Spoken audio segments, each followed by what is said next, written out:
I don't think I've gone with this one before.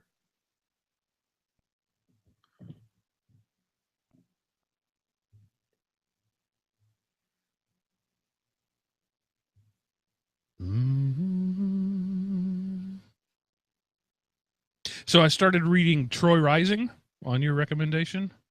Uh-huh. I'm only in this chapter 3, but pretty good so far. Which one is that? Live Free or Die, Troy Rising, book 1, John Ringo. Yeah, okay. The Horvath enter the system, and Yeah, okay. I loved the trilogy, or I loved the book, and I loved how it ended. Like Yeah. I love, it wasn't like it didn't end in a pretty bow. So Yeah, you said that Ringo's good for about 3 books, and this is a 3-book series. So yeah, apparently it's based it's based on like in somebody else's universe. It's like a prequel oh really? kind of thing.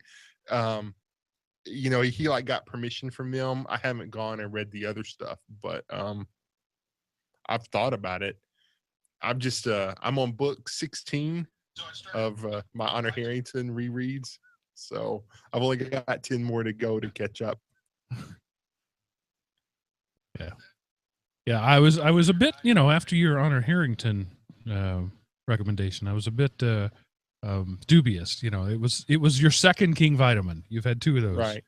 uh, in my life, but yeah, it started out. I was like, I wasn't following it, but actually, I like that. That appeals to me when a book just starts in the middle of the story and you don't have any clue where it's going.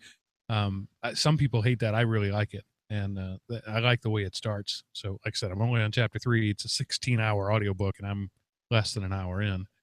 But it's good. Cool. Glad you were liking it. But Steve Gibson turned me on to Honor Harrington. So you're really saying that Steve doesn't have good taste in books at Well, that it's point. just not my taste. Yeah, no. And like I say, rereading them, I can see why.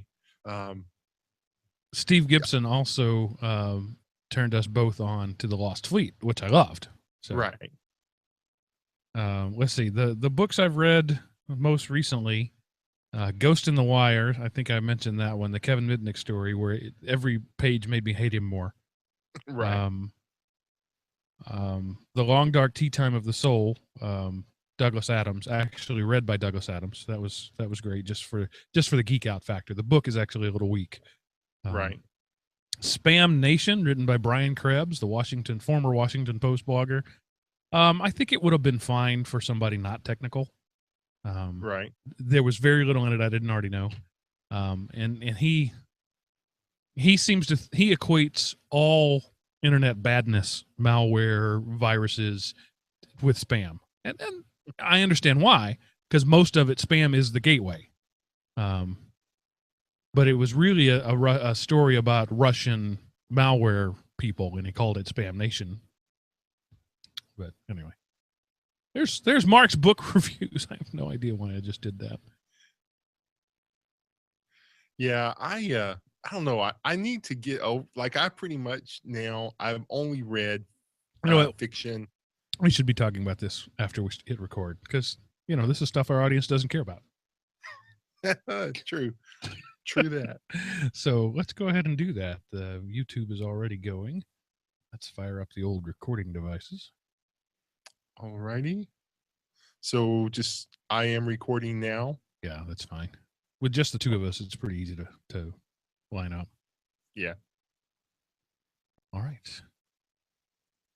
Let me get to where I can read Ron Burgundy style. There we go.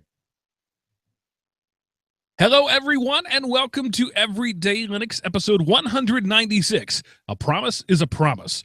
Recorded June 7th, 2015, and brought to you by Element OP Productions. ElementOP.com.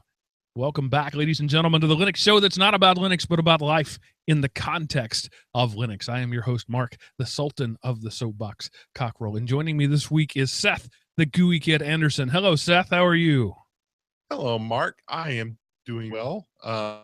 Spiritually, I'm here. I should say physically, not doing so hot, but I will make it through the show one way or the other. Seth is playing hurt tonight, so we've all done it. Chris had a last-minute work obligation where his boss said, "Get on a plane now." So he's not with us this week. But you got the important ones. I don't even know how to follow that up. Chris isn't here. But Seth and Seth We're is certainly the bigger ones. Seth is like running at half speed. So it's all up to me, and that's as slow as I talk normally, we are in for a treat tonight. So Seth and I were having a discussion before the show about books we've read recently, and I thought, oh, wait, let's stop. Let's record that because this is the kind of thing our audience loves to skip through. So I was just commenting recently that I just started a book that Seth recommended called Live Free or Die, the Troy Rising series by John Ringo. And like I said, I just started. I'm only halfway through chapter 3, but I really like it. And we were talking about series and things that we like. He's rereading the Honor Harrington series. And then you were going to say something about only read fiction. Yeah, I've only read like sci-fi type fiction for about the last couple of years. I mean, I'll read my Bible a little bit occasionally here and there, but as far as just picking up a book and reading it, if it's not science fiction, I pretty much haven't read it. So, and I've read, I don't know, I'm probably getting close to 100 books in the last 3 years.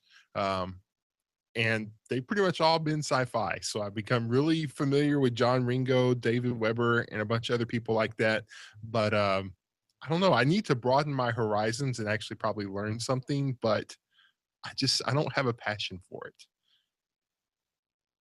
it. So let me see. The Audible app has stats. I'm going to see if it'll tell me what I've. I won't. Let's see.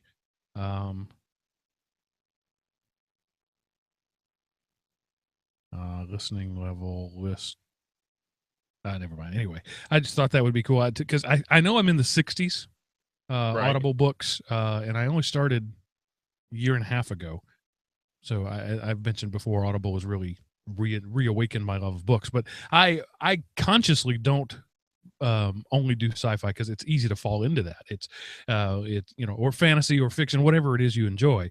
It's easy to caught up in that, but I try to read as many nonfiction books as I read fiction, and some of them I enjoy as much, some of them I don't.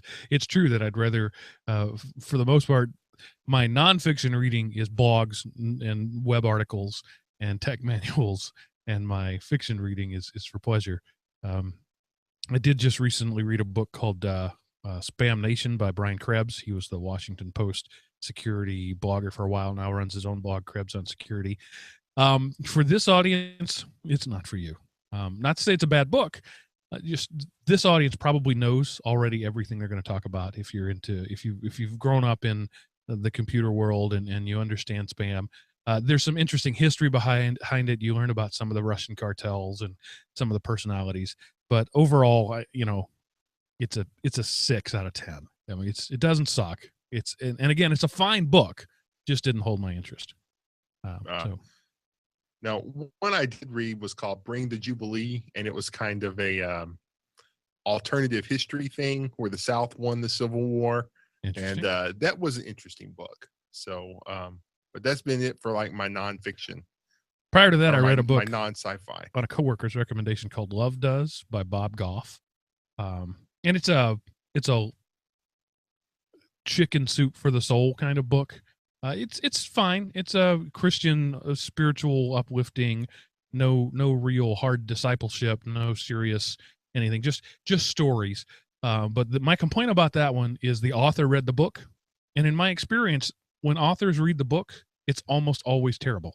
I don't know why that is.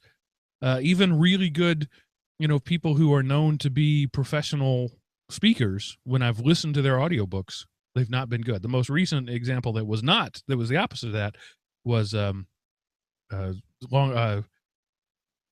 I've forgotten the name of it. The Long Dark Tea Time of the Soul, Douglas Adams. Of course, Douglas Adams has been dead 20 years, so it was an old recording, and the audio quality was poor, but he read it really well. But one of George Carlin's books I tried to read and actually returned it because I couldn't listen to him read his own stuff. Tim Conway had a book about an autobiography. Same thing. Couldn't listen to it. He was so bad at reading. And I love Tim Connery.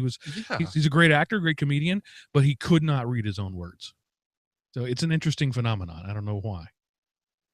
Yeah, I mean, I guess it just has something to do with, you know, they kind of know what went into it. And so you're getting too much backstory, I guess, for them to put whatever the audience needs into it. So, but you know, that is an interesting thing that you wouldn't think, you know, if you were just thinking about it, you would think, oh, this author is going to know exactly how to read it and it's going to sound the best. But it's weird that probably for the most part, it ends up being the worst. And it's probably that I'm a harsher critic than most people, because I listen to cadence and rhythm and pronunciation, and the whole time I'm thinking, how would I have read that? Because I have some, for years now, I've been sort of a public performer. And so maybe it wouldn't be so bad if it wasn't me. Maybe other people wouldn't notice it. But sometimes I read or hear somebody read a phrase, and I'm like, that's entirely the wrong emphasis on the wrong syllable. And you shouldn't have inflected it that way. It just doesn't make sense that way.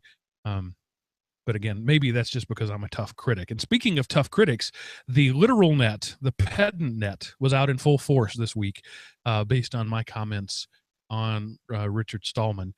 So I'm not going to read any one specific email. Let's see. Do I have? We have a voicemail from the Door to Door Geek, indirectly related to that, but I'm not going to read any of the emails, because you can guess what kind of emails I've gotten. I've been corrected on the definitions. Pedants love correcting definitions.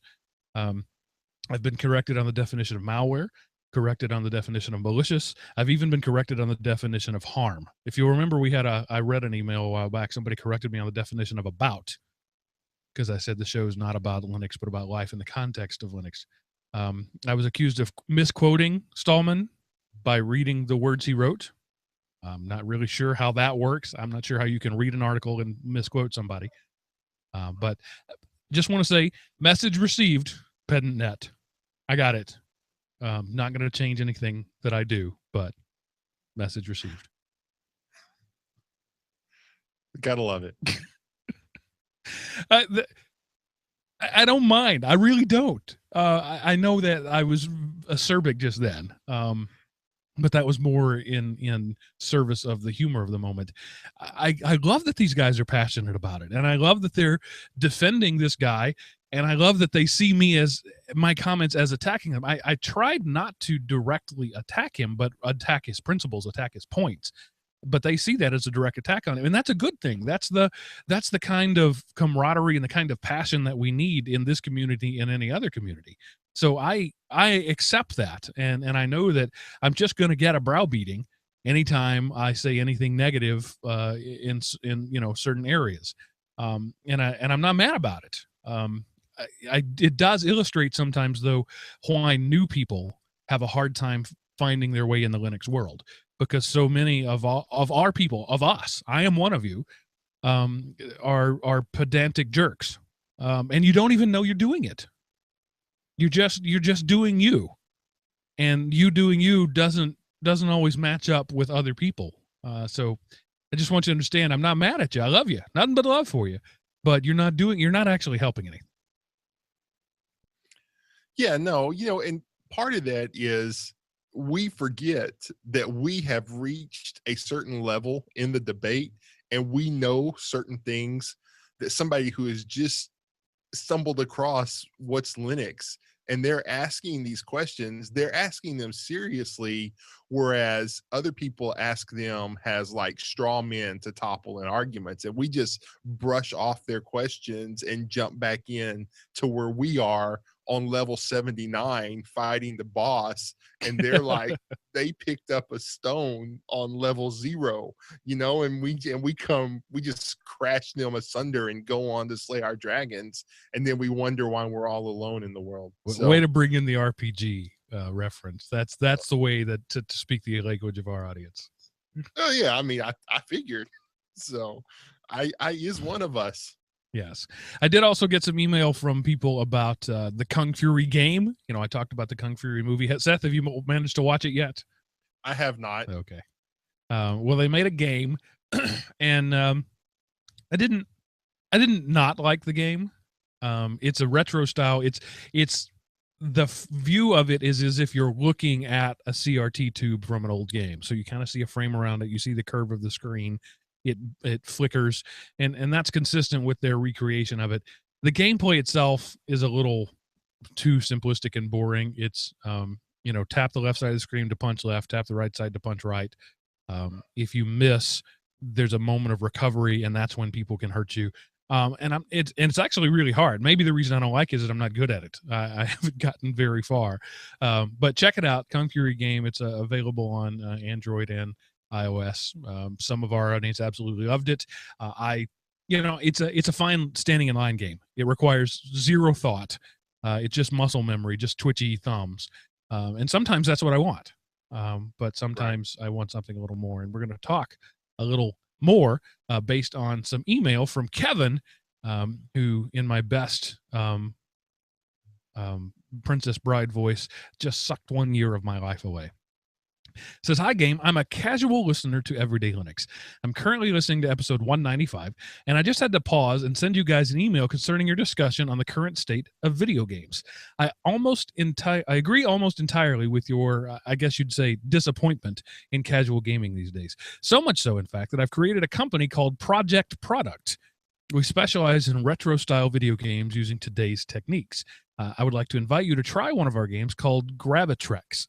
It can be found on the Android Play Store. That's not the whole story, though. Project Product is passionate about arcade gaming, and we've made a completely different arcade version of Gravitrx that runs on top of Linux. Please visit our website at projectproduct.com. Those are both spelled with K's. Project with a K, product with a K.com for more info on that. I will go ahead and not make this email any longer. Just wanted to show you what I'm doing with my life in the context of Linux. Yours, Kevin. So I downloaded Gravitrx and I can't stop playing it. What I love about it, no annoying ads, no banners, no interstitials. You get 25 levels for free and you can buy more. Thank you, Kevin, for not treating me like I'm a moron. Now, I understand that there's a possibility that you will never make money off of some people because they're never going to pay for more ads. For more levels. I've played the first 25 levels. I'll probably go back and try to improve my score on those 25 before I will pay you. But the game is good enough, I probably will. So it's a green vector line, really reminiscent of the old Star Wars game, the old Atari or Tempest. Oh, I think it was red, but it's vector graphics, just lines, very simple graphics. And you get to fly two little lander modules. Tap on the left side of the screen for left thrust, tapped on the right side of the screen for right thrust. So it's like Moonlander or any other number of things like that. You've got fuel to conserve. You've got damage if you land too hard or bump into things. But where it's really cool is that it's also a puzzle game. So it starts out very simple, and then as you move up, so you've got to move this thing. You can latch onto it, like throw a hook on it and move it. But then the physics change because you're carrying an extra mass. And then you have to carry it over here and you have to clear this path. And the whole objective to all the levels is move your lander from the starting pad to the ending pad. But what I love about it is they make that simple objective really complicated. The puzzles in my mind are reminiscent of Portal in that sometimes you have to think outside the box of this is not something that I would think about doing. So I really like that. There were several of them where I just had to just stare at it for a while and go, I don't know what to do. Which a couple of them were as soon as you start the game, things start falling on you. And you don't know that because the way the gameplay works is you get a brief expanded view of the whole puzzle, and then when you click the screen to start, it zooms in on your craft. So unless you were paying close attention to that first view, which is small and you can't really see all the details anyway, you're not really sure what's going on. And so as you move along, your view follows you, so things come into view. And I never found a way to go back to that exploded view. It does that automatically, actually, as you get into bigger spaces. Anyway, the gameplay is really cool. I didn't intend to spend all this time talking about it, but as you can tell, I really like it. And it's a great standing in line game. I downloaded it last night, 20 hours ago, and have already finished it because it's that addictive. So grab a Trex, give it a try. He said it's only in the Android store, so anybody out there running an iPhone, you're probably not listening to the show anyway, except you, Seth. Well, mine's for work. I didn't pay for it, so I because I forgot to plug in my computer to play this next voicemail. Well, I will say that might give me a reason to pull out my Android tablet from underneath the wall of books that has a cruise on top of it and charge it up, update it, and if I can go get it. Because I have a couple of tablets that sit, they make a lovely basis for a pile of books. Yeah. How sad is that? First world problems right there. Yep. I actually had one that the battery just through lack of use died. And once a lithium ion expends its last charge, you can never recharge it. And I ruined like a $400 tablet. It's not worth $400 today, but it was at that time through lack of use. Again, first world problems. Yeah. Although I did buy a 7-inch Windows tablet for $40 just to play around with. And so I played around with it for a day and it's sitting in the seat of my car. Again, first world problems. All right. Next up, we've got some voicemail from our good friend, the Door to Door Geek. Hello, Seth. Hello, Chris. And hello, Mark. This is the Door to Door Geek, a.k.a. Steve McLeod. Well, I had no idea it was going to be that loud. Let me adjust that and try it again.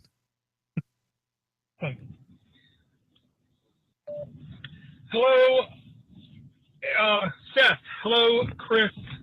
And hello, Mark. This is the Door to Door Geek, a.k.a. Steve McLaughlin. This is a pipe-in on the Richard Stallman article. First and foremost, I utterly agree with you guys. We need someone like him to exist just so we understand what the fringe is, just so we understand what's out there. But you guys made one mistake. You said, we need him and people like him. As far as I know, there's nobody else like him. I've never in my life seen, heard of anybody like him. So when he dies, I don't know who's going to take his place. Okay. And number two, I can do my 9 to 5 without any proprietary software. I can. I am now basically a solutions architect. Nudge, nudge. You know what that means? I don't do anything. All I do is point at stuff and tell the people less technically literate or knowledgeable on what they can do, how they can do something, or why they should do something. There are plenty of jobs out there that can exist without proprietary software, because you'll always have people who don't want to learn. You'll always have people out there who don't want to do stuff, okay? I do agree. If tomorrow we woke up and there was no proprietary software, we would go through such a ridiculously hard economic hit. I don't know how we could survive, because I do think 80+% of the jobs would be abolished or have to change into being something different or completely different. So I'll just say I am a guy. I am in the technology field, and I can do all of my job without proprietary software. No doubt. No doubt. Thanks for the podcast. Later, guys. All right. So it sounded like he was on the Autobahn there. And so he's responding to my comment where I said that, essentially proprietary way of life and there's no way around it. And I can't do my job without it. He has a job where he could. I didn't say that nobody could. I just said that I couldn't. And there's lots of people like me who couldn't. Yeah, I couldn't do mine either. Okay, that's all. Thank you, Dor, for your feedback. And then the last bit of listener feedback. I added another one. Dennis brings me some bad news. Dennis wanted to ruin my day. He says, I heard y'all talk about Yahoo Pipes on a podcast. Now I see they're killing it. They must have listened to the show. And he puts a link in there where Yahoo plans to kill pipes. It doesn't surprise me. Only geek heavy people like me would have been using it, and probably not that many of them. But I have a number of pipe scripts. Think if this then that. It's very similar. But it added the thing that I liked about it was it could give you an RSS feed of your results. So you could say, grab this and add it to this, and only if it has this, and then give me an RSS feed of the results. So on the Element OP homepage, there's a subscribe all button that'll subscribe to all our shows. That was relevant at one point in time, and I used Yahoo Pipes to put that together. So when they close it, that feed's going to go broken. I'm going to have to find a way to do it. So yeah, I'm sad, but I can't blame them. Yeah. And, we actually got a couple on that, and I was going to put, I came across that story as well, and I was going to put it in the news section, but I figured I would let our listeners take the lead on that one. Yeah. And they're killing some other services. They're killing Yahoo Maps. I'm not sure anybody will notice. And what else? There was something else that they mentioned in the venturebeat.com article. Well, and they're also depreciating the Yahoo tie-in to the iOS mail app for really old versions of iOS that, like, if you have an iPhone 1 or 3G or something like that, it'll stop working. Yeah. They're killing Yahoo Music in France and Canada. I didn't know there was such a thing. Yahoo TV, Yahoo Movies in Spain, the Philippines homepage. So sorry, Philippines people. The Yahoo TV in the UK, France, Germany, Spain. Yahoo Autos in the UK. Yahoo Entertainment in Singapore. These are all things that I was completely unaware of, and apparently there were a lot of people who were unaware of it, and that's why they're going to close it. Yeah, I think they're trying to do the RIM thing of making money doing absolutely nothing, and so they're slowly killing off every service they have. And I don't blame them. At some point, you've got to clean house. Google does this. Microsoft does this.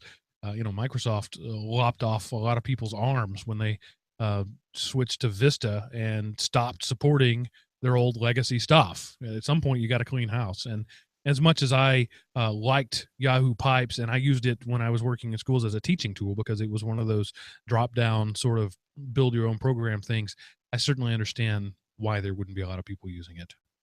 Right. This is good. This means Yahoo is trying to be relevant. How relevant is Yahoo anymore? That's a serious question. I don't know. I don't use it for anything ever. Yahoo Messenger. I've had that account for a decade and a half, maybe more. So it's still loaded up in my IM client Pigeon. But what else? What else is Yahoo? I don't even know. Email, obviously.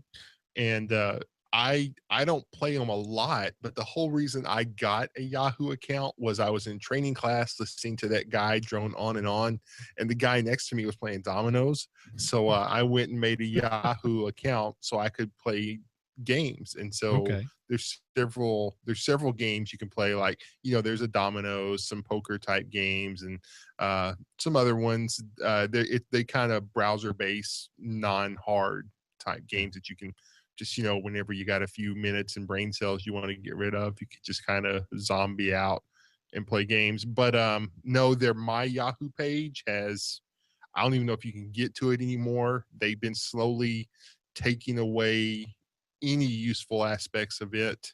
So yep, they are it's my oldest, well, no, it's my second oldest email address I have. I've had for 13 years. I've had that account, and I don't know. Well, if they ever do get rid of email, I don't know what I'll do. I did get is that your Daily Driver email address? It's one of them. Okay. So I did get an email from somebody the other day that I had sent from Yahoo on Android, and I thought at the time, wow, they're still around. They're still doing things, but of course they are. It just didn't occur to me because they're not in my world. Right. I'm a Google fanboy, and admit that. Webmail, I mean, like everybody's mail is webmail these days, right? Does anybody still use a POP3 account? I mean, a male client? Am I just out of touch and don't realize that this is a thing people do? Well, if we want to jump down to one of the news stories, a lot of people still do because Thunderbird is still a thing. They just recently came out with Thunderbird 3, so you got to have like a pop client to connect to it. I mean, as soon as I said that, I realized, well, heck, I do every day at work on my Outlook account, but Outlook isn't really POP3; it's their own thing. But that is a mail client on a machine, sort of. I mean, you can go to another machine and contact the server using Outlook, so it's not really a client either. But enterprise, I guess Outlook is the king, and maybe Evolution and some things like it. But maybe it's just me again, because I surrendered my higher brain functions to Google. I left that world 7-8 years ago and never looked back. Yeah, obviously for the longest, I didn't have internet at home because I refused dial up. And so the idea of a pop account was not something I was interested in. I only wanted webmail. And now that I have internet at home, I like webmail. So, you can get it from anywhere. And then the last one, Captain Zero says hello. Says, Mark and the rest of the gang of 3, I just wanted to pass on that I'm listening to you all. In spite of Door's comments, I'm listening. I don't really know what that means. Does it mean he doesn't like Door, or that Door said something bad about us? I don't know what he means by that. But he says, I don't know how much feedback you get, but I'm out here quietly, but out here listening every week. The podcast app is shaping up nicely, but I'm very ingrained with Dogcatcher, and it's going to be hard to get me to switch. Never mind just one show to listen to. So I wanted to use that to remind you about the app. The developer's kind of gone radio silent for a while. It's because he's got a day job and we're not paying him, so I'm not mad about it. But there is an app out there right now. It's only available on our website, elementop.com. There's a link at the bottom right of the page. Get the app. It's also in every show notes we put up. It's a cool thing. It's a collaborative commenting app within the thing, and in time it's hopefully going to supersede or compete with things like Dogcatcher. But right now it's just for this show, as we're his group of beta testers. So check it out. It's a neat app, and I'm excited about its potential, understanding that it's nowhere near where it's going to be just yet. Have you played with it at all, Seth? I have not. I listen to our podcast, but I haven't. So, okay. I mean, I'm not blaming you. You sounded all defensive there. There have been 0 comments recently on most of the shows.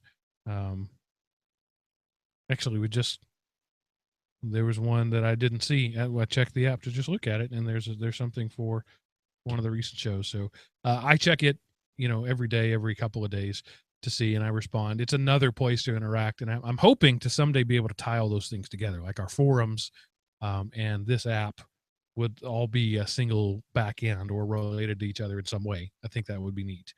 That would be cool. But it's super in its infancy right now. Super. See, that was a totally inappropriate use of the word super. It's very much in its infancy right now. But I do thank Captain Zero for checking it out, and I encourage you to check it out too.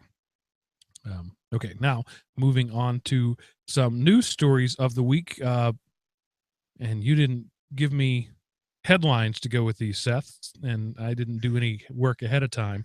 So this is now going to illustrate the fact that I don't do any words ahead of time. Video Game Hall of Fame over at yahoo.com.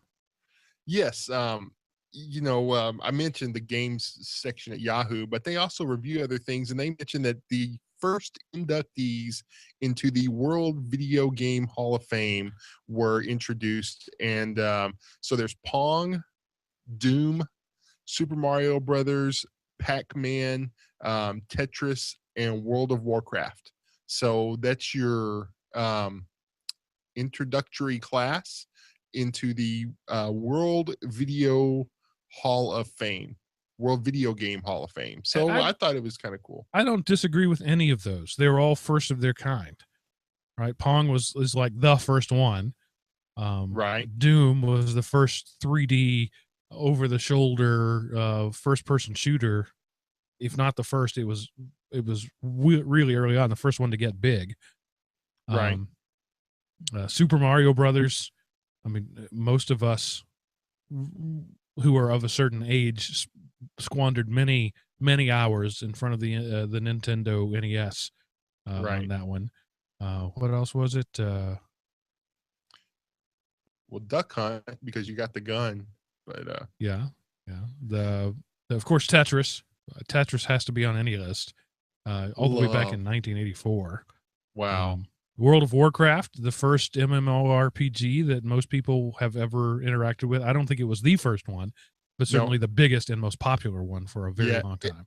EverQuest, I think, was the first one that got popular, but then it was eclipsed by World of Warcraft. And last I heard, there was still an Everest community, but it was nowhere near the size of WoW. And WoW still gets expansions and lots of stuff. Yeah, nearly 15 years later, World of Warcraft is still rolling. Yep. I've never played it. I will confess that geek absence in my life. Never played World of Warcraft. Watched people play it. Which is a whole thing now. Less so in the U.S., but in Japan and other countries like that, it's a sport. It's a spectator sport to play video games, and thousands, if not tens of thousands, of people will gather together in like arenas to watch people play video games. Yeah, and you can there's apparently like celebrity status, Hollywood movie star income status for those top tier gamers. So, all those people out there whose mothers told you can't make a living playing video games, you were lied to. You just have to be very, very good at it. But when I was in California doing some schooling, one of my roommates, he had been playing WoW since the alpha testing days, so he was quite good at it. And my brother, he's excellent at games like that. He was highly ranked in WoW at one point. And so I watched him play, and I was like, man, I could easily spend all of my time playing WoW. So I try not to get involved in games like that because, it would take away from my reading, I guess. And World of Warcraft isn't just a game, right? It's a whole immersive experience. People meet and fall in love and date in World of Warcraft, and it definitely belongs in the Hall of Fame. It may also belong in the Hall of Shame. Definitely. So it just depends on how well you do at it, I guess. Well, just like anything, if you control it and it's something you do for a diversion, or if you do it for income, if that's your job playing WoW, and you're farming or making whatever, and good for you. But if, like anything, your hobby gets control of you, then that's a bad thing. So and you just kind of stepped on my transition. Another thing that belongs in the Hall of Shame is an ISIS terrorist posts a selfie online and gets blown up as a result of it. I thought this was an Onion thing. I really did. I thought it was fake. I didn't believe it until I started seeing it really pop up. And apparently this is a real thing. Yeah, I was the same thing as you. I was like, oh, the Onion strikes again, but no. This ISIS guy took a selfie outside in like the middle of a city, and he like, I don't remember which social media site he posted on, posted that he was at the headquarters, and then they were able to identify the building that he was at, just like street view and landmarks in the background and stuff like that. And then there was like, well, if that's ISIS headquarters and we have 21st century war fighting capabilities, why don't we blow it up? And so they did. So some of the things I said was like 15 minutes later. It was about a day later. Yeah. Right? From the time he posted the picture to the time he was no longer able to post any more pictures. That is both a win for the military and freaky frightening for everybody else, right? So right now it's an ISIS terrorist and I'm going, yay, kill the bad guys. But I have a long enough vision to see there could be a time when some of my activities are become illegal, and they would have the ability to drop a missile on me just from posting a picture online. So frightening, but kind of cool too. Yeah. So just, of course, I'm sure like the first thing I do when I get my phone is I go in and turn off the location embedding in the photos. I don't remember what that's called, but you go in and you turn that off. So that way, when you post a photo of your house and put it on Facebook, the address isn't in there for somebody to download and look at. But, or just, so I guess make sure if you're going to take a selfie outside, instead of going from the bottom up, maybe go from the top down so they can't really see anything but the ground. Or just don't post selfies online if you're engaged in murdering people. Maybe, or just maybe don't post selfies online. Yeah, or don't murder people. That too. Right. Yeah, but I don't. If you could, Mark, if you could get rid of one thing, would you get rid of murder or selfies? Oh wow, what a question! Wow. Honestly, I believe that selfies are a bigger scourge on our culture than murder is. Murder is relatively contained. There's only a few thousand a year, but there's thousands of selfies a day. So you put it like that, I got to go selfie. Yeah, because, well, here's the deal. There's punishment for murder. There's really no punishment for selfies. It's the punishment for all of us. It's looking at thousands of duck lips. It's punishing us. Right. I will say I took my very first selfie ever recently for my LinkedIn profile. I realized I've created a profile because I never had one, and apparently that's a thing people actually expect you to have. I didn't have any recent pictures that looked even remotely professional, so I took my first ever selfie. It's not professional, but it's not me in shorts hugging a bear at the zoo or something like that, Right. So that was 2015. That's how long it took me to take a selfie, and the count has been exactly one in my life. Yeah, I've taken a few pictures of myself, but I don't know. I don't ever see me getting a selfie stick though. Those are ridiculous. A friend of mine from church posted on Facebook that they had gotten a selfie stick. And posted a picture of it, and I commented on the post, "That faint rumble in the distance is the sound of me judging you." And I thought it was all in good fun. They deleted the comment. They didn't want to be judged, even in jest, for having purchased a selfie stick. Wow, that's awesome. You know what else is awesome? The French military contributing to open source projects. Why would that even be on their list of things? But it is. Thunderbird. Yes, they use Thunderbird, and they call it anyway, they call it like Trusted Bird or something. And so, but they don't just use it, they turn around and give back to it. So Thunderbird 3 that recently came out is pretty much a direct result of the French military's contributions to that project. So, it was just kind of open source in the news. Give credit to where credit is due and say thank you, France, for helping keep pop receptors alive in the open source world. Yeah, that seems like strange bedfellows to me. The French military and an open source web mail client, but hey, more power to him. Thunderbird was the thing I used before I migrated to Gmail, and if I ever came off of the web, that's where I'd go back to, I'm sure. So yeah. Another thing, no good transition to this. PayPal. You can throw. Go ahead, Seth. Oh no, I was just gonna mention with Thunderbird, you can put all kinds of extensions in it. That's and true. Have do a lot of stuff. So maybe they were using it something like Outlook. And yeah. And it works for that. It just doesn't work for an Outlook server. I've tried that. It doesn't work well. I mean, yes, it works as a standard IMAP or POP3 access to an Outlook server, but you don't get the cool stuff. Evolution is better for that. Speaking of evolution, there we go. There's my transition. PayPal tried to evolve their terms of service, including some language that people didn't much like. Like, for example, PayPal is now going to, they pretty much gave themselves permission to call you using their robocall services. Right. But not just call you for any account problems, but for surveys or promotions. And then they pretty much said, well, if you don't like it, you can just close your account and move along.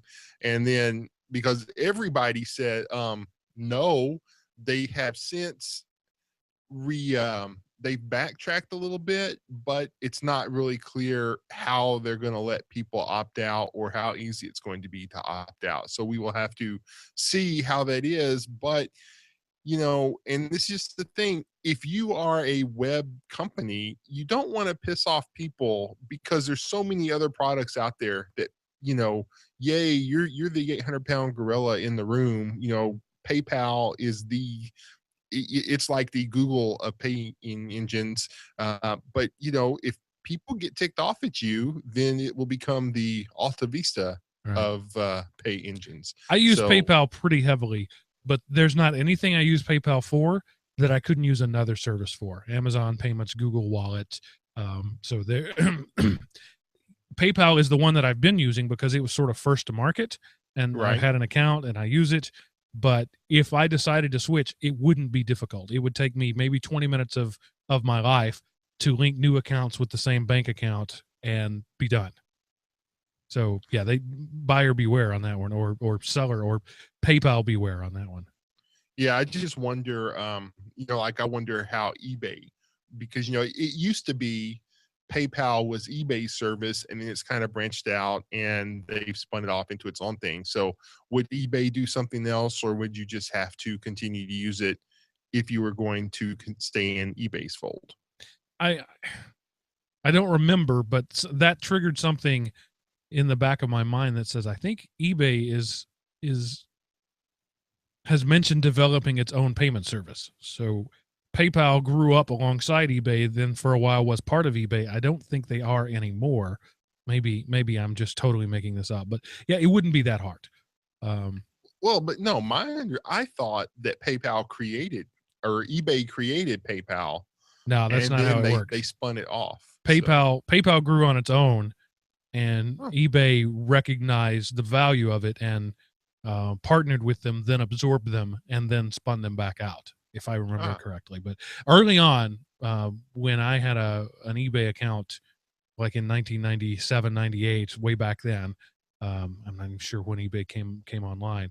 The PayPal was a service that they were recommending, but it wasn't affiliated with them. Pretty sure about that. The internet will correct me if I'm wrong. Yes. So hopefully they will do that soon. Otherwise, I'd have to Google that. Let me Google that for you. I actually introduced somebody to that service just the other day. So the new computers are solving old problems, including 100-year-old biology question. Yeah, I thought this was a kind of cool story. It's actually over on popularmechanics.com. And it's almost like there's some AI that was developed here. Of course, basically the scientific method is you look at a problem, you propose a solution, and then you see, does your solution match the problem? And then if it doesn't, you modify, and then you retest, you remodify, you retest, and eventually you get to a thing.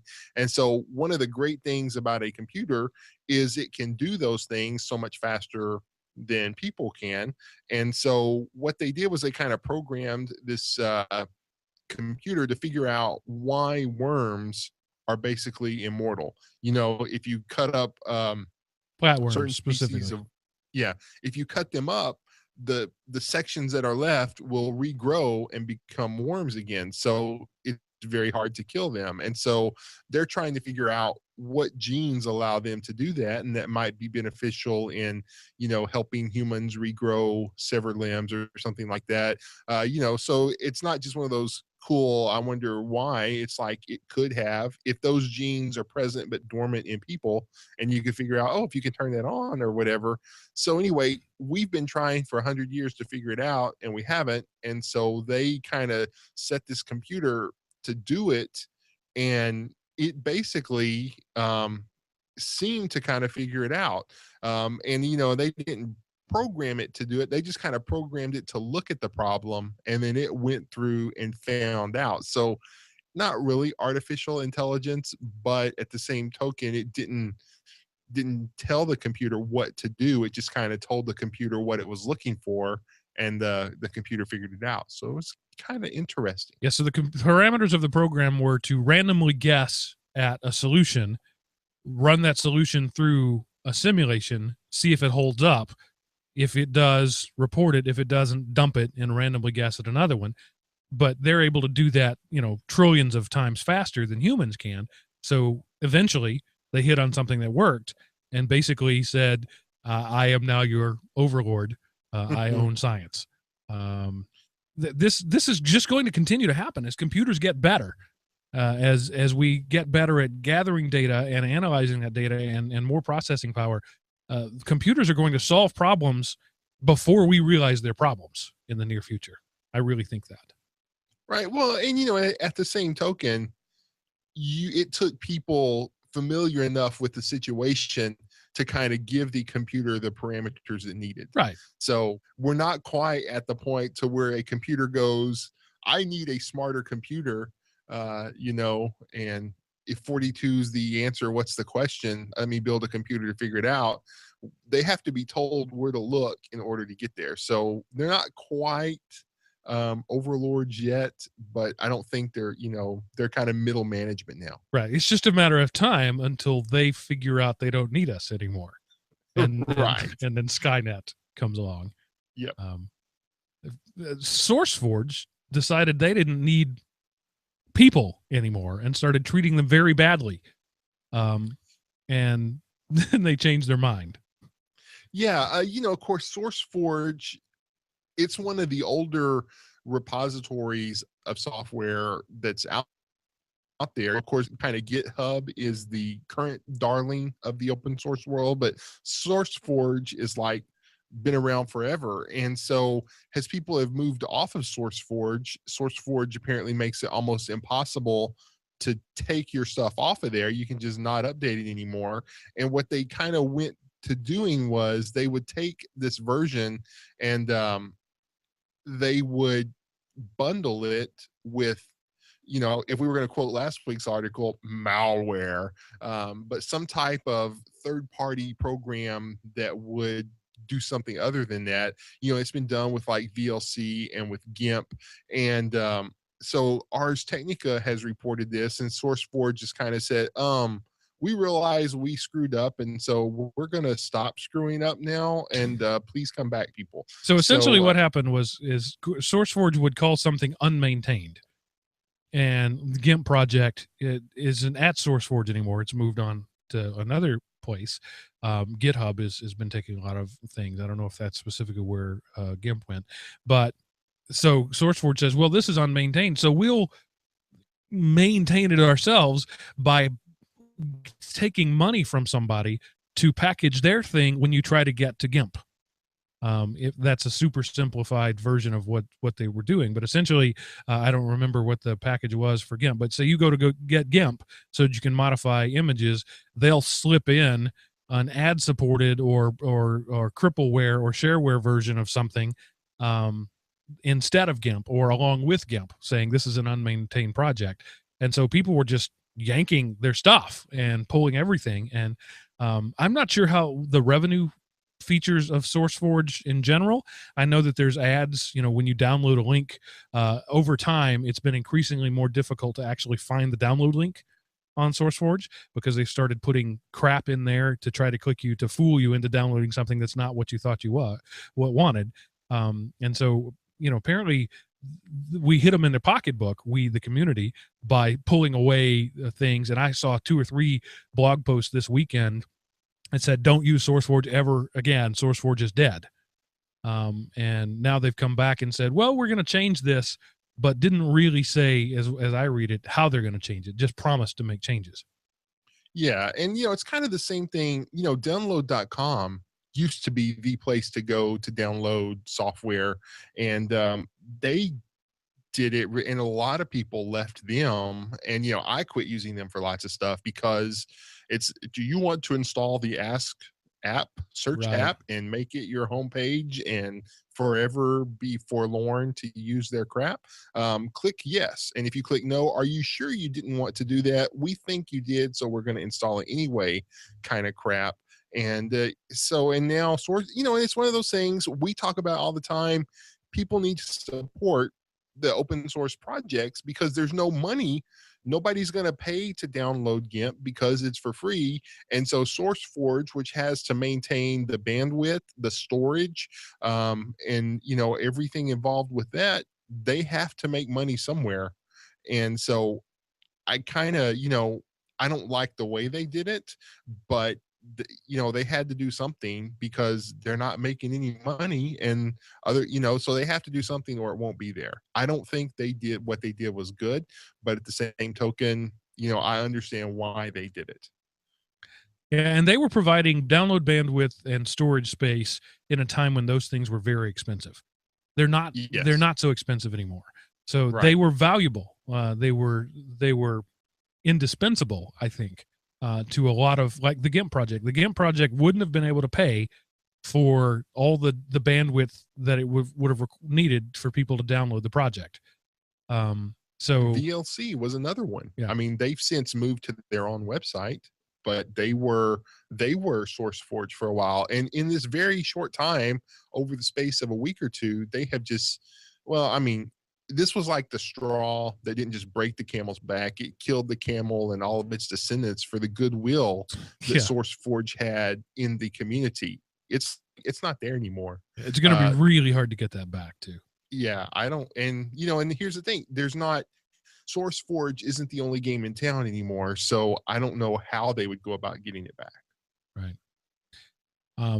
Microsoft may find themselves in that same place a few years from now, wondering how they're going to get back all their embedded systems, as Linux is now poised to take over the ATM market. That's a big deal.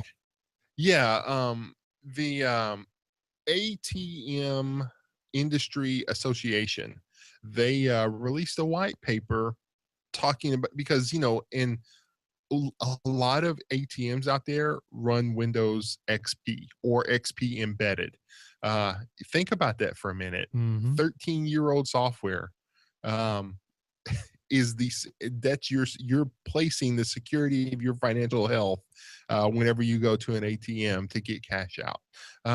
But so they've released a white paper talking about the need to look at other things such as Android or Linux moving forward, if it turns out that maybe Windows 10 doesn't work out or just has even an alternative.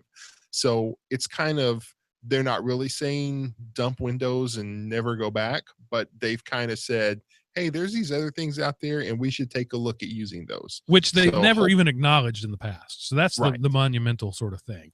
Right. Microsoft got in early on the game, and it's not just ATMs. It's cash registers. It's gas pumps. I have on more than one occasion pulled up to a gas pump and seen a balloon screen of death. They're out there. Voting machines, frightening, are running on Windows. And so people are recognizing that they don't have to pay the Microsoft tax anymore. And it brings its own set of challenges. So one of the benefits from a security standpoint is the proprietary nature of Windows, in that it's harder for the everyday guy to hack the Windows software because it's proprietary and it's bundled and it's wrapped up and it's encrypted, and it takes a more advanced level person to hack the Windows core itself. That's why very few attacks anymore attack Windows. Now they attack things hanging off of Windows, Flash or Outlook or some thing like that. But Windows has reached a point now where it's pretty stable and solid, and it's really hard to attack the OS itself. Linux has had that stability and solidity for a long time, but it's also open code. So somebody could actually look at the code, experiment with it, and do some things without telling people. So there's pros and cons to both sides. But what's really going to make this, I think, fly down the line is the fact that people are going to see that both Android and Linux can be had at no cost. And that's going to be the decision. It's not going to be which one is better or which one is more secure.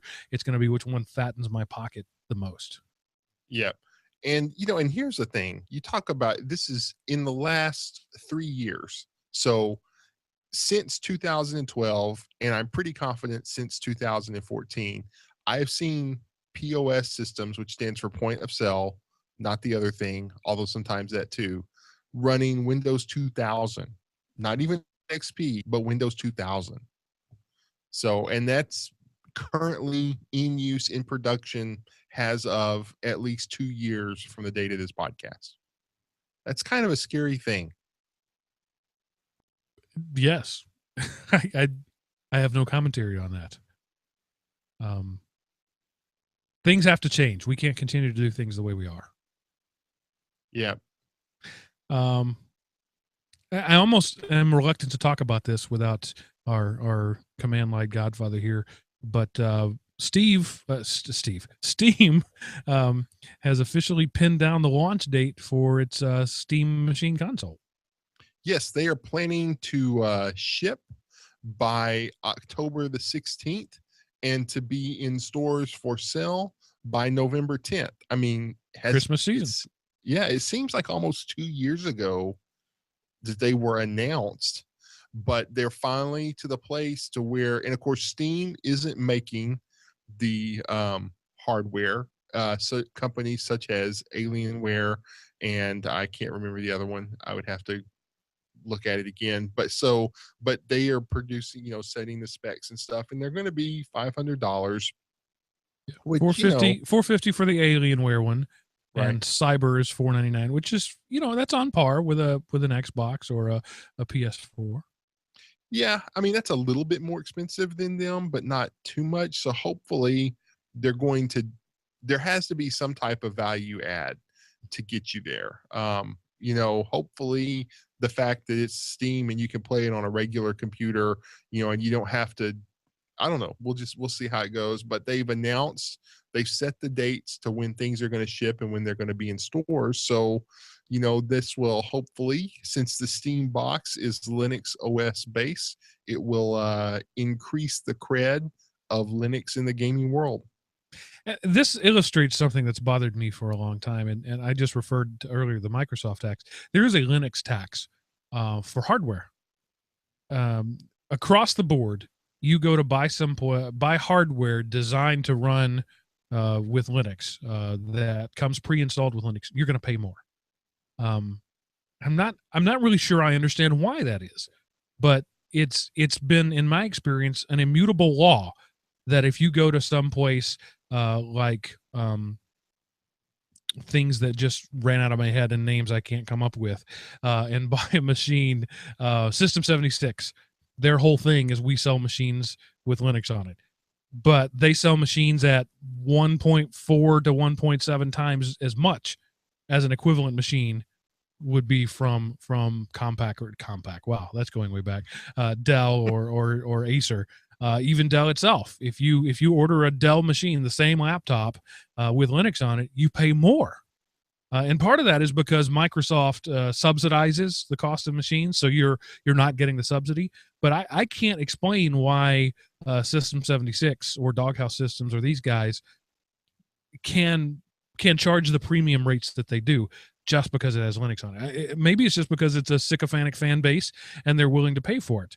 But also the Linux community is a bunch of cheapskates like me who don't want to pay for anything. And I'd rather buy a beige box or build one out of components from Newegg and throw Linux on it. So I don't quite understand that disparity there of the Linux hardware costing more. And we're seeing that with the Valve thing, the Steam machines. Yes, they're premium hardware, but they're sold at a higher price than other premium hardwares.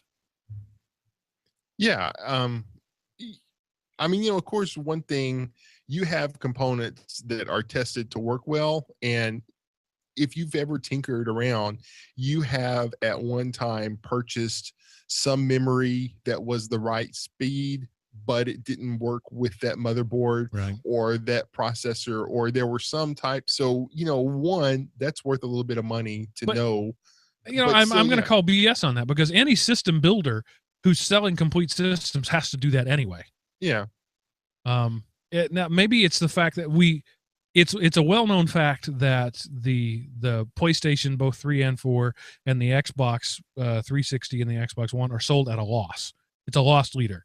They sell them for less than it costs them to make, so that you'll make up the money on the games. But wouldn't Valve have that same mentality? Why wouldn't they sell this at a loss leader? And if this is at a loss, then why the heck is their stuff so expensive? Well, one, they don't have the war chest that a Microsoft or Sony does to float them the 18 months, 2 years it takes for them to make it back. They're sitting on literally billions with a B dollars that, okay, if it takes us 2 years to make a profit off this, we can coast by. Take espresso out of the peons washroom and just leave it in the executives. But Steam doesn't have that war chest, so they can't afford to sell at that deep discount. They have to make a profit, or at the very least break even on these boxes. So that's why they're more expensive. Yeah, I just think it's a case of two market forces that are completely incompatible colliding. And so you have the community of people who want your product are widely known and self-admitted, not willing to pay for anything, or not willing to pay for much. And then you're serving them by charging more than any of your competitors. And it works for them, right? System 76 is still around, and Alienware, has made this partnership with Valve because they think it's going to work. But I don't understand it. I don't understand why it works. Wouldn't they sell 10 times as many machines if they cut the price by 40%? But maybe not. But it seems to me that that's how it would work. I just don't think they can afford to do it. I don't know. It's if you're losing $1,000 per, you can't really make that up on volume, right? So maybe it has to deal with the fact that these guys can't source the parts for as cheap. They don't have Chinese manufacturers. And in fact, most of these people are probably buying from, if not retail, certainly buying wholesale, the same components that Dell or Acer or HP are buying, but in, much smaller quantities. Instead of millions of units, it's tens of thousands of units. Right. And so maybe it's just simply a factor of scale.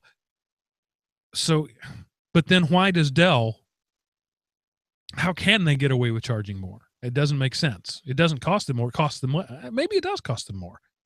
Maybe with the whole, the Microsoft subsidies, and they actually get paid to put those stickers on laptops. Right. And if they sell you a Linux laptop, none of those stickers apply anymore.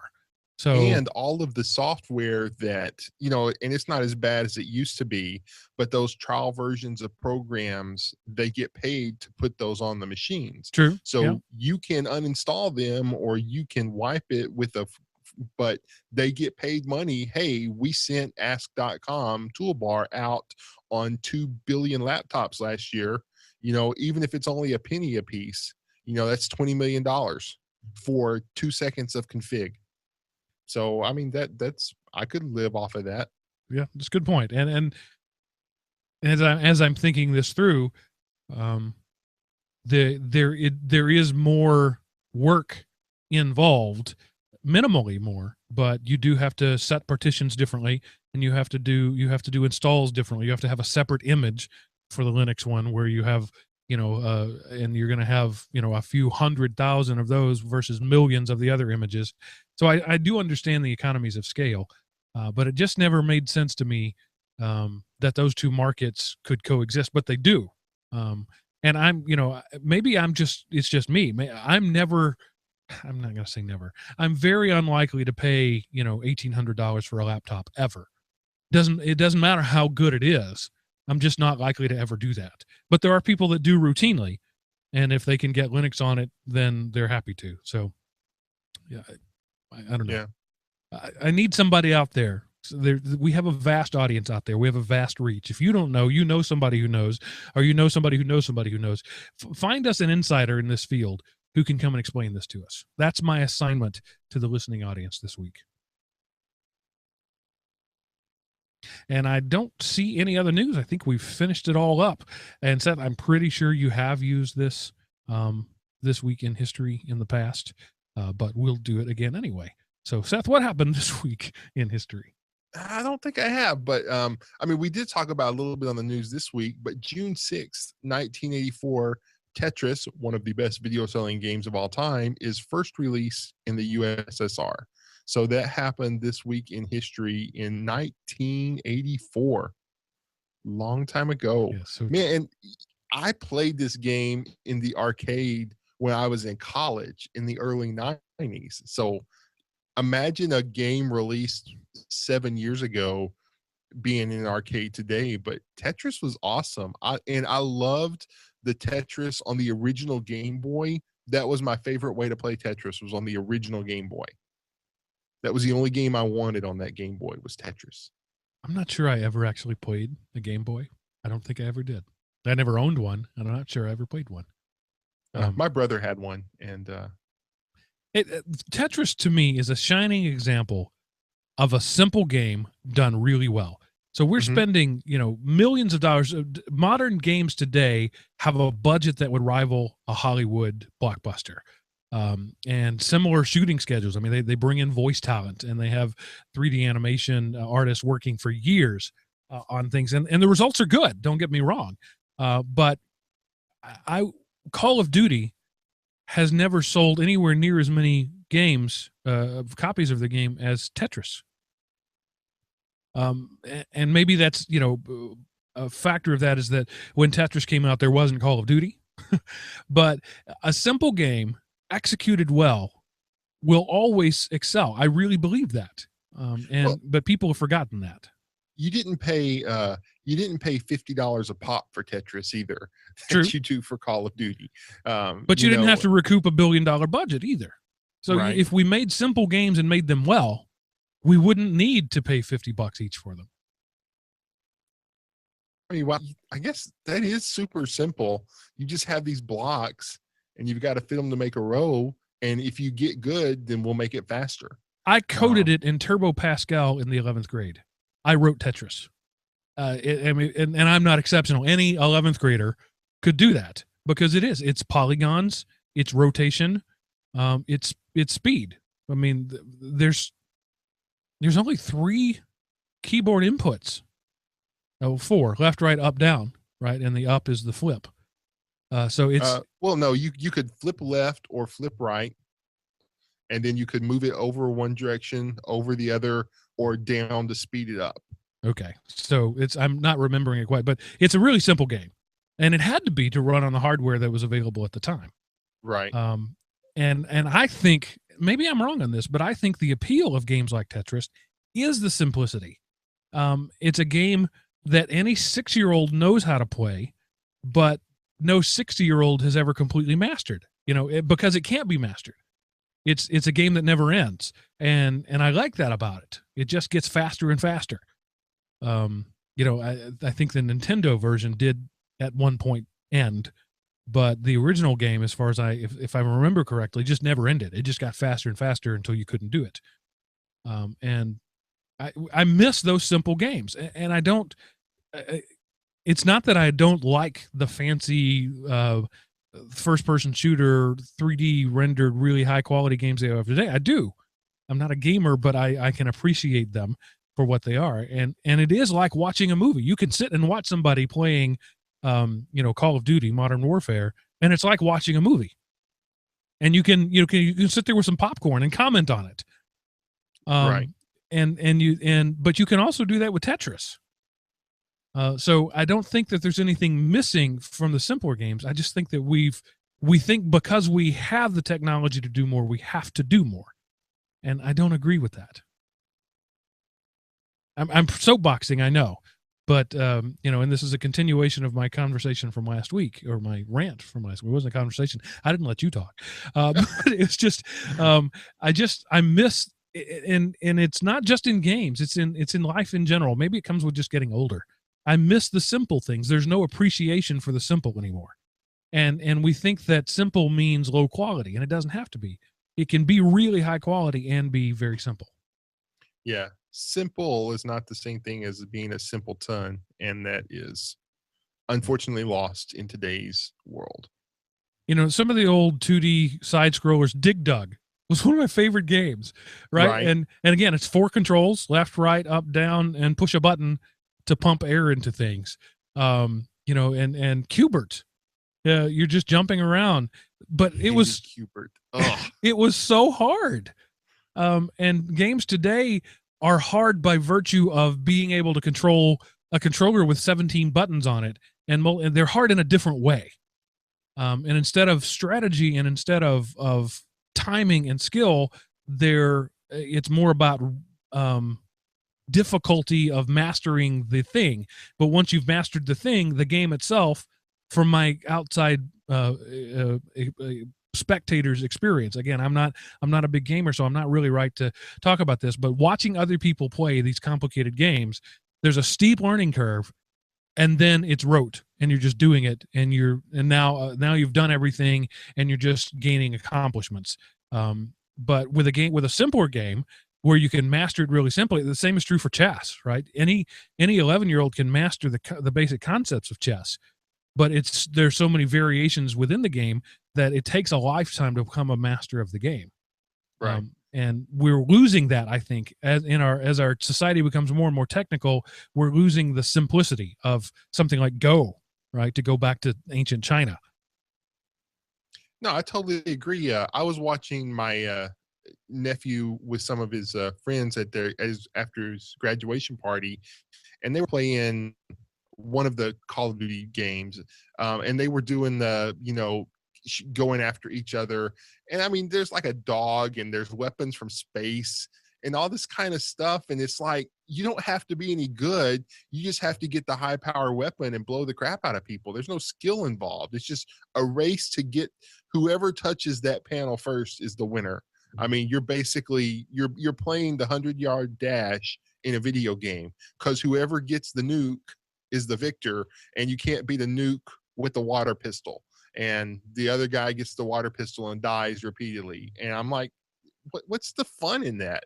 In the old original, like Halo, there were different weapons, but each weapon had a strength and each weapon had a weakness. And, it was possible to overcome one weapon with another. And so it was more skill and who was better at their combos and stuff like that. But now it's just who gets the baddest weapon first and go sit on the respawn points. That's not fun. I mean, my screen name was Expendable, and I got killed a lot, and I didn't mind, but now there's no challenge to dying. So, and there is that too. There's, certainly in the online thing, there is no joy in being a noob anymore. Yeah. And with older games, the joy was there still. My 6-year-old has a game of Frogger on her tablet. And she enjoyed Frogger now as much as I did back in the 80s, because it's simple gameplay and you can figure it out in a matter of seconds. And then it's just a matter of learning the best way to do it. And that may be entirely true. I want to keep prefacing this by saying I'm looking at this from an outsider's point of view. Everything that I'm saying may entirely apply to new games, but I don't see it. It's harder to see. And it looks to me like an old guy, from the point of view of an old guy, it looks to me like people who it's how good can you make the animation, not how good could you make the gameplay. I agree with that statement. I got no follow-up to that. I got nothing. So me either. Seth, do you have a show closing spectacular this week? This is one I don't remember if I've used before, but this is the Klingon Language Institute. So if you want to learn Klingon, you can go to kli.org. So I don't know, just for the Trekkie in us all. A sadness bomb just went off near me. It just, that this is a thing that it saddens me that this is a thing, and it's also super cool that this is a thing. I mean, first How that to join the Klingon Language Institute. Joining the KLI is simple. It is open to all individuals interested in the study of the Klingon language.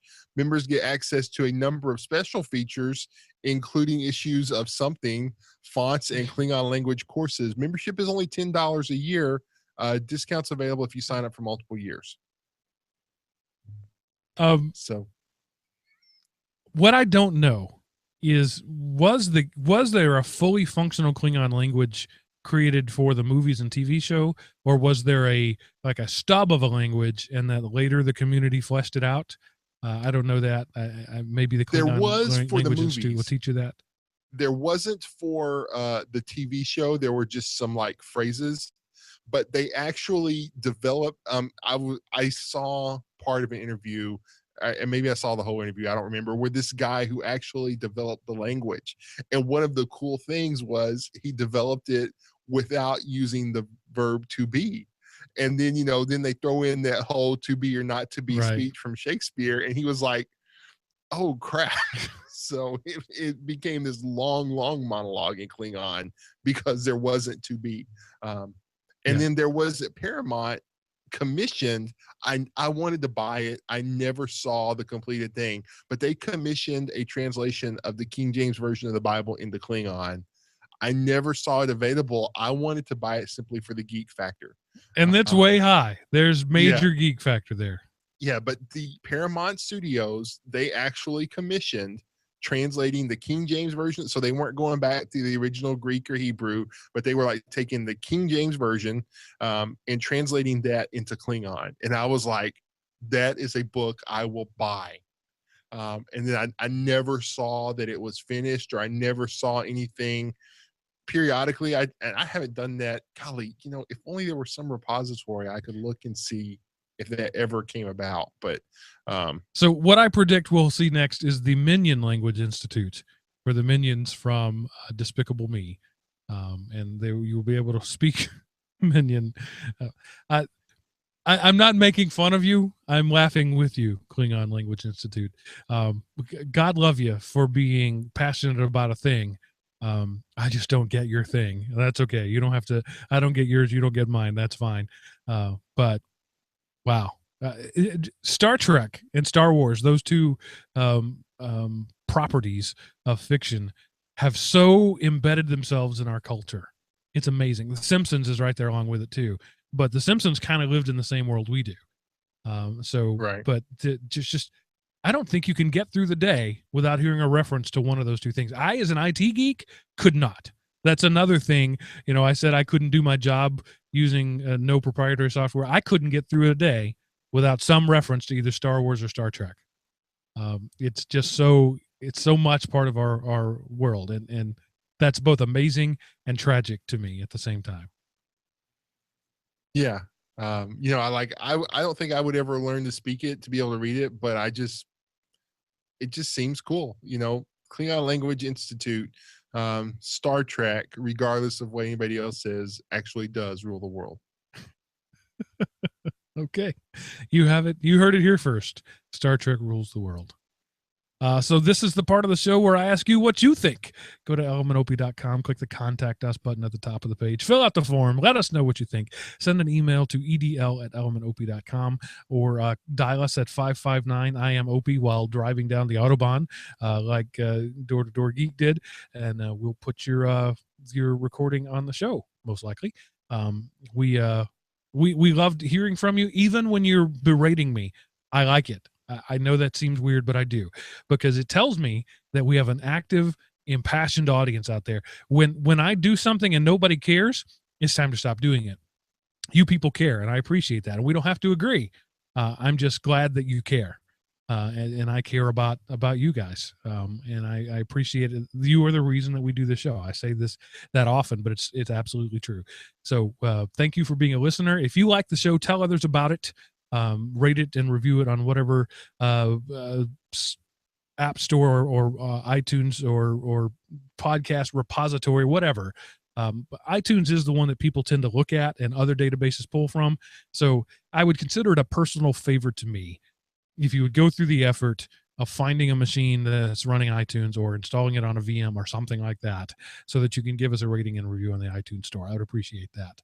But also Stitcher or FM, Last FM, or not Last FM. Anyway, whatever all those things are that people use. We've been around long enough. We're pretty much everywhere. So let us know what you think. Let others know what you think. And Seth, thank you for being here. Chris, we missed you and hope to have you back next week. And for now, I'm going to say that ends this episode of Everyday Linux. Bye, y'all. Still an hour and 15-minute show. Yeah. My camera went all blurry, and I can't tell if it's the camera or if it's Google. I can't get it to focus. So you were gonna leave the number in there, but you didn't. Did I change it?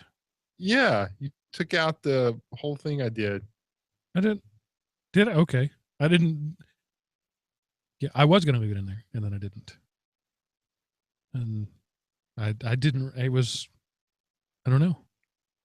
Autopilot, I guess. I don't remember having done it.